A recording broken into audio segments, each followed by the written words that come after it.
And I knew that that choice had to be my own. And he paused. And he said, I chose life. When he said that, he missed it, and I knew it was true. In years to come, he would reveal his part in Watergate, and he would call that a passage in his life.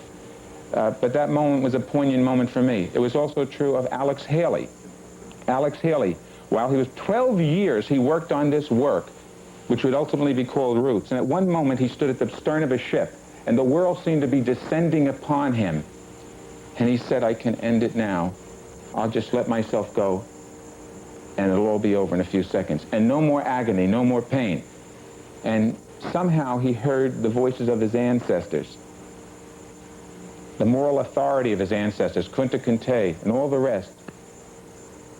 And he stopped, he cried, he went to his cabin, and he finished Roots within 90 days. And that's a true story. We will give this audience an opportunity to chat with these achievers in just a moment.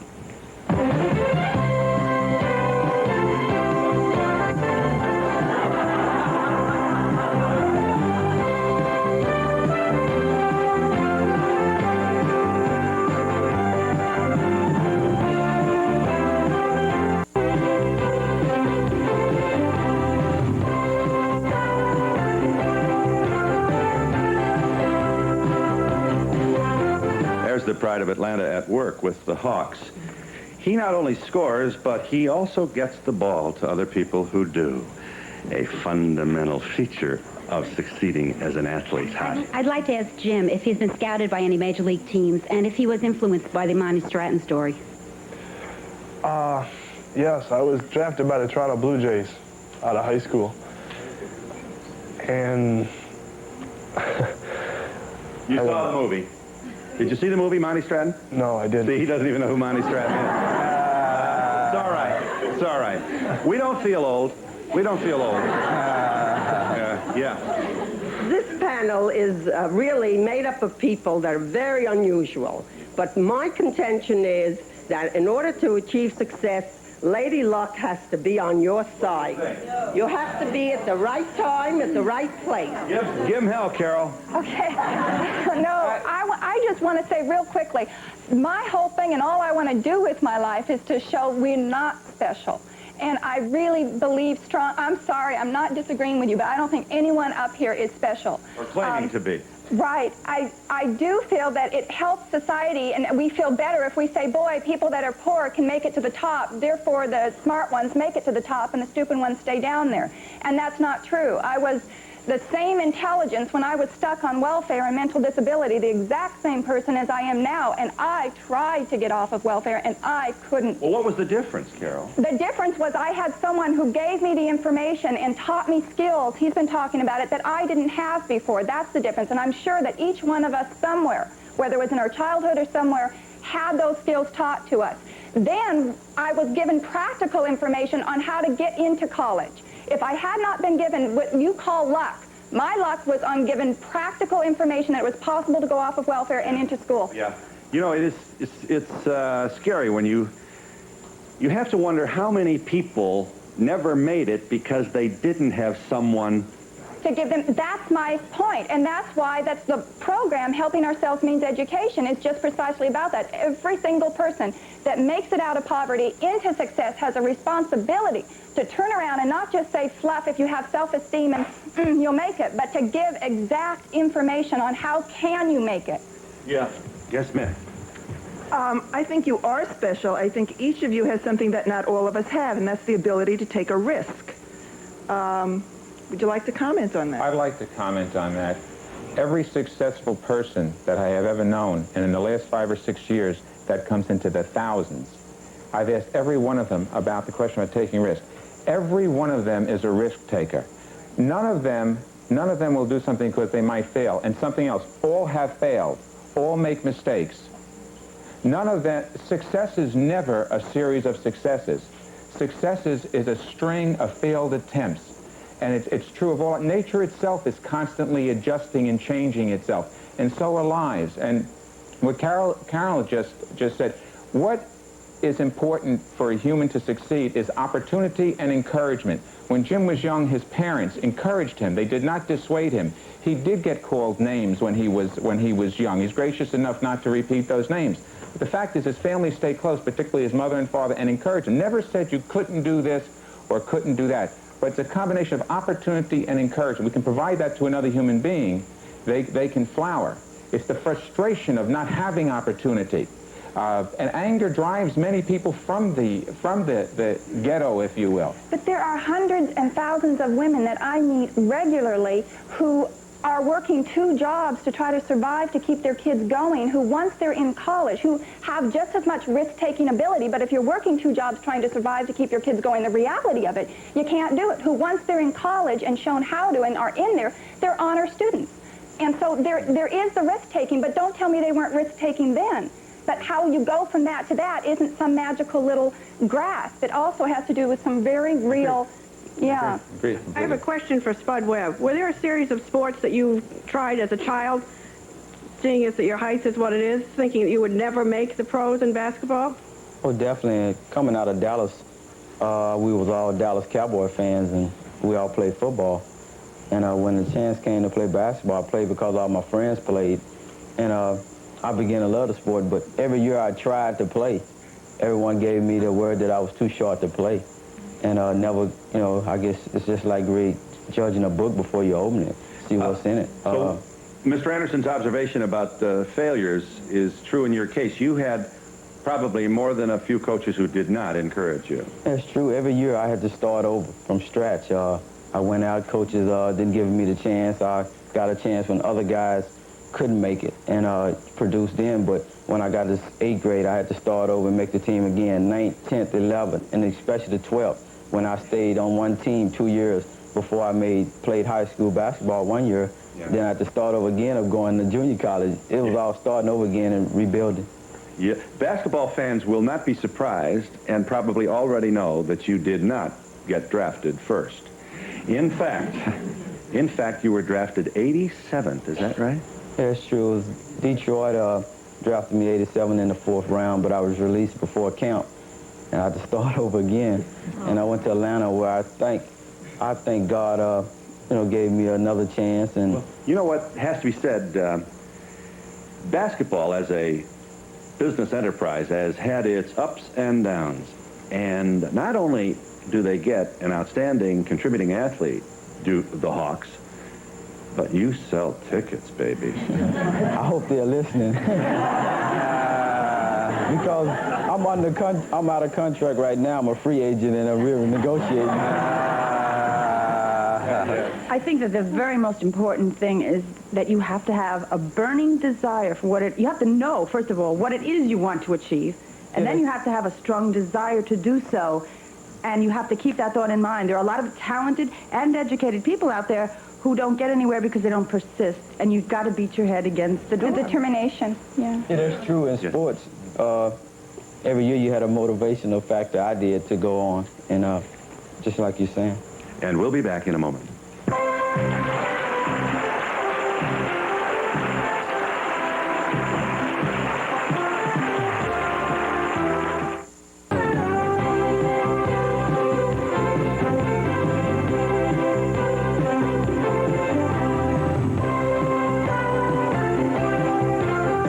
Brother Jim. Here is the Spud man at work. Look at this. That's, of course, Kevin McHale of the Champion Celts. Spud working with... Can you look at this? Who would have guessed? And once again, this is a young man who makes his contribution to the team and works for a living. I can do it. PMA. Positive mental attitude. Not everybody's got it, Mr. Stone. But they can get it. You can, huh? Right. $175 million doesn't help, if you'll pardon me making that observation. Well, briefly, give him your pitch. Well, everyone has a human computer, a brain and a nervous system, but they weren't previously taught how to use it. So we train persons to achieve high goals, impossible goals, provided the goal does not violate the laws of God and the rights of their fellow man. It makes no difference how high you aim, if you're willing to follow the system, whether you want to acquire wealth or whether you want to be famous or whatever you may want to be. I was born in poverty, sold newspapers at age 6, and started to sell insurance at age 16, and developed a international business. I decided to change the world, and that takes a lot of money. And so I operate all over the world by training persons on how to use the greatest instrument ever conceived. Every one of you have it, namely a brain and a nervous system. And specifically, how to have a goal, keep your mind on the goal, and through repetition, repetition, repetition, repetition, you can achieve it. It becomes a part of your personality. That's right. You're 84, if my math is correct, or... That's all right, but under new math, I'm only 33. Okay, all right, all right. Do you ever get out of bed feeling lousy? No, because I feel healthy, I feel happy, I feel terrific.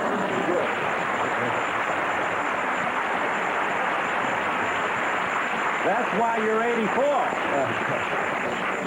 84. You always have something to do, don't you? You'd probably go bananas retired, wouldn't you? Actually, I made up my mind many years ago to thank the good Lord for the blessings I received, and my goal is to change the world, make it a better world for this and every generation in the future. Is it being done? It is being done on every continent. You also have an interesting thought. You want to see your money working while you're here. Why should your first dollar of charity be extended after they say, "Dearly beloved, we are gathered here on the side of the hill"?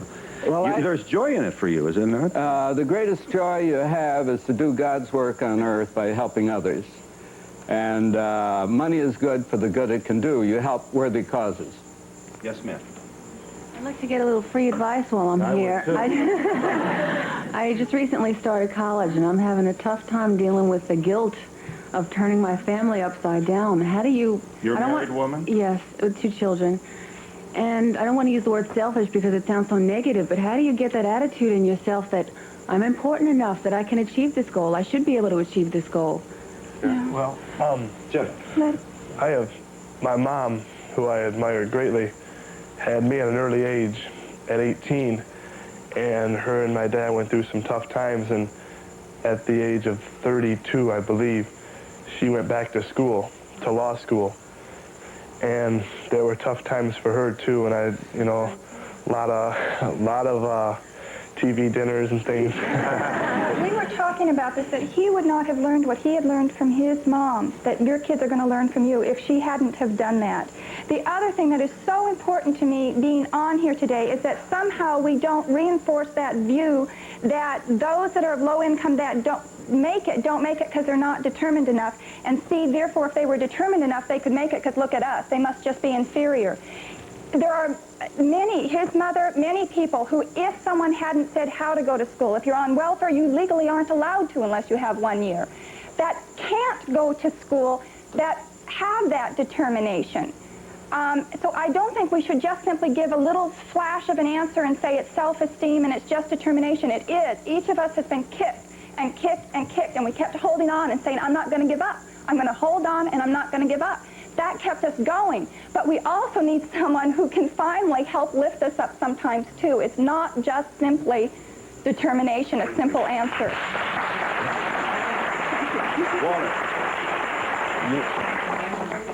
You can find within yourself the courage to live a more fulfilling life. You really can. Each one of us can. That's for real. And we'll be back in a moment.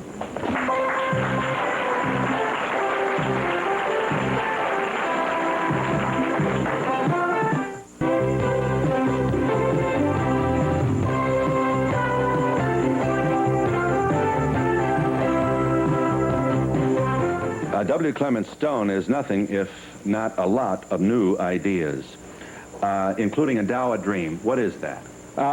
We give to those who have overcome difficulties and have rendered a service to mankind an opportunity to compete and receive $100,000 under our Endow a Dream program. Anyone is eligible. Do I write to you and say what I did, or what? Actually, you can write to... 100 grand? Come on. Yeah, you can write to the W. Clement and Jesse V. Stone Foundation, Chicago, Illinois. Or you can call an 800 number. Yes. And it's right here.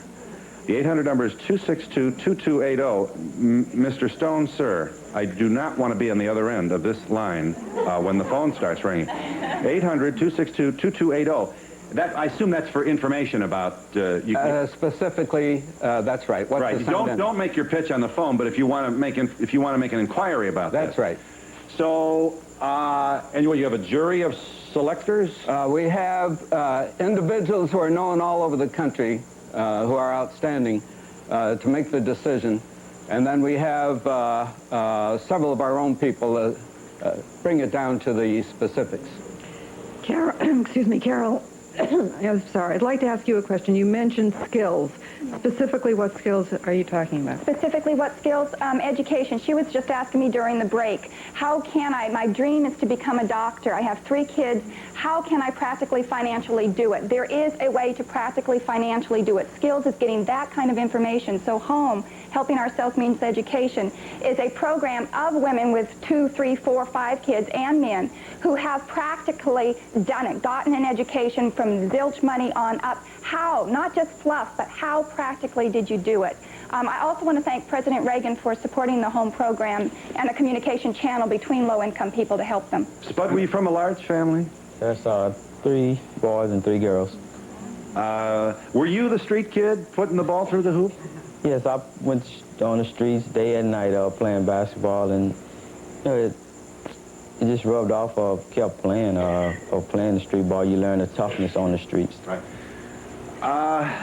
Were your parents on your case, or were you pretty much a kid who had some elbow room, even as a child? Well, they gave me elbow room, and whatever I'd done, they told me they was behind me 100% if I pursued sports or just going to school. How'd you avoid junk and all the other stuff that's out there? I guess I've always been a kid of quietness and shyness and being alone, not a loner, but I had friends, but I always just been missed by that, by people coming back and talking to me and telling me that's not the right direction, and it just rubbed off on me, and that's the message I got. You were raised in the city, New York City. Well, right outside in a tenement, right outside, a little north of the Bronx. You were physically abused as a kid. Your father drank, did he? Yes, I was beaten many times, and at night, my father would come home 2 o'clock or 3 o'clock in the morning and would beat me for what I might do, for what might occur. There's an important part to this. What kept me alive during that was my mother. My mother, who's only 5'3", would stand between my father and me and protect me, control him somehow, and somehow get him to bed. But I would be beaten in the process. Did you sit on the steps one day and say... Yes. In fact, I did. I was asked by this woman before, what drove you? My anger. One night when I was 14 years old, we didn't have a telephone, and my mother sent me across the street to a telephone booth to call my brother. I don't remember what we discussed, but I'll remember the call all my life, because when I hung up the phone, there was blood on my hand, and I reached up and there was blood all over my face. And whoever had used the phone before had been wounded or hurt in some ways. And I opened the bifold doors, and I looked to the left, I looked to the right, and I ran upstairs. Before my mother could see it, I washed the blood from my face, and I went back down to the stoop. And it was about 10 o'clock at night, and I was alone on the street, and there's sounds on the street. And I got angry. I became very angry. How old were you? I was 14 years old, and I looked into the night, and I said, I'm getting out of here. And I meant it, right to this moment. You served in Vietnam? Yes, I was a Marine Sergeant in Vietnam. Right. I assume you have your moments when you wonder who you are and whether you are good enough, etc., huh? Every day of my life. Now, you're out here with a book in a very competitive game called publishing, Your mother lives in Queens today, does she? Yes, she does. And she just read the book. And Yeah. She liked the book. She was the one reader I was concerned about. She did. She loves the book. She said, you've done a good job, my Yes. son. Very good.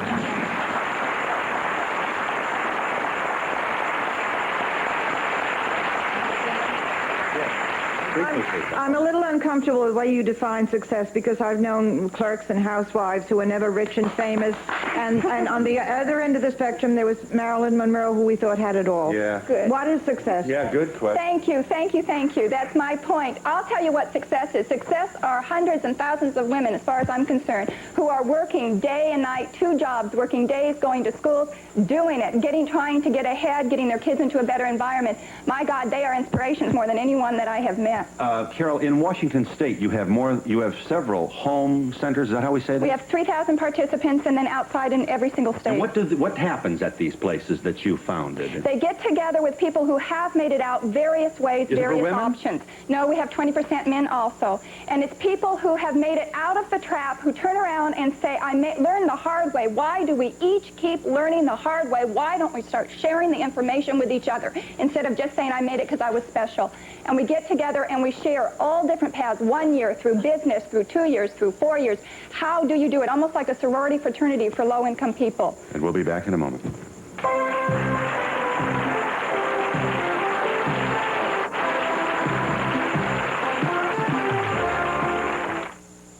Dallas, weekdays at 3 on 5 TV.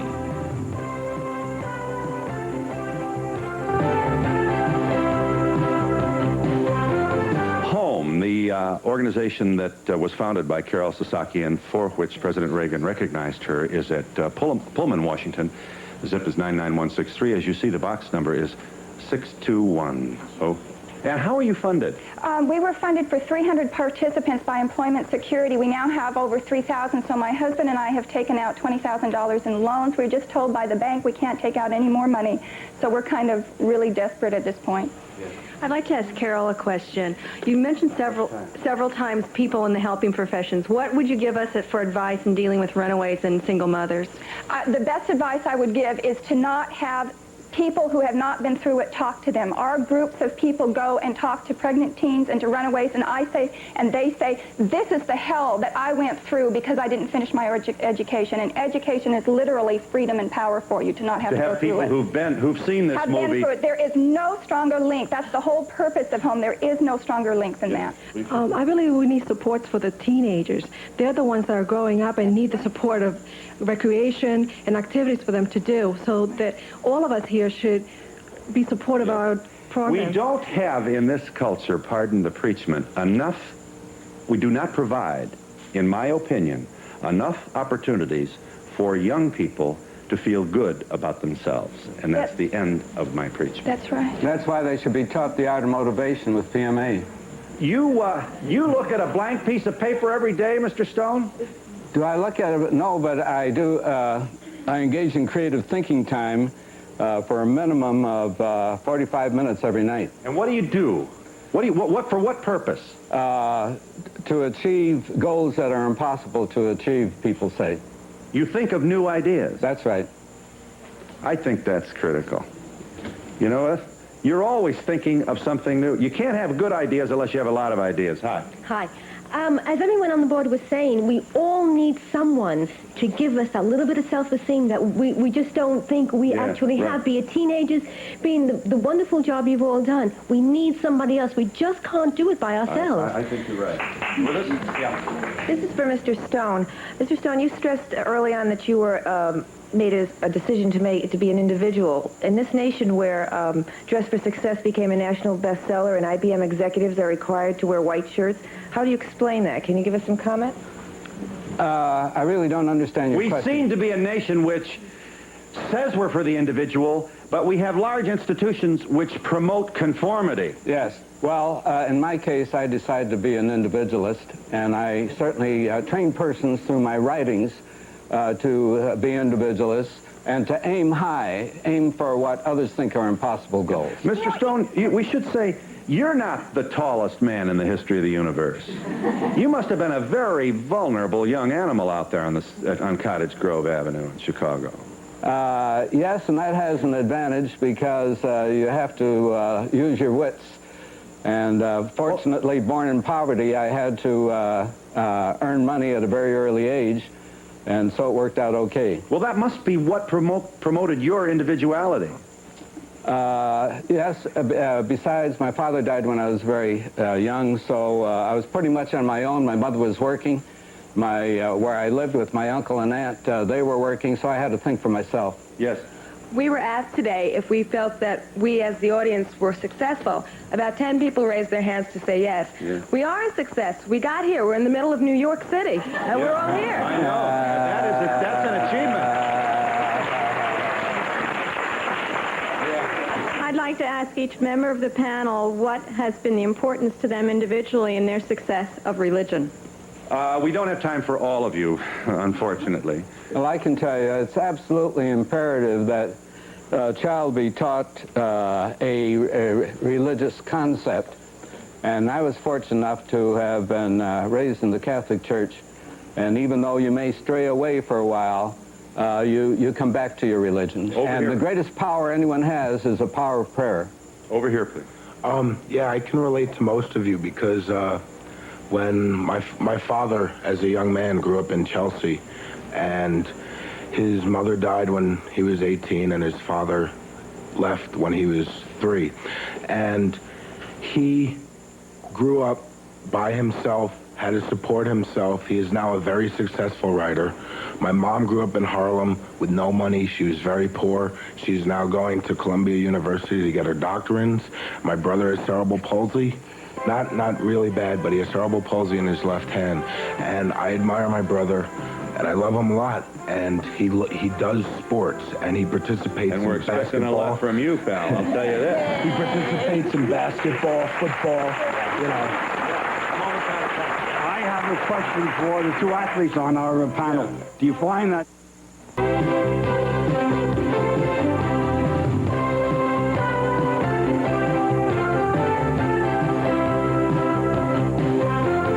Courage is a 3-letter word. It's Walter Anderson's weigh in with his own life and the lives of people that here's Parade, Arisa did. This is Lee Iacocca and his mother on the cover of, and Spud Webb brought me a gift. I can palm a basketball.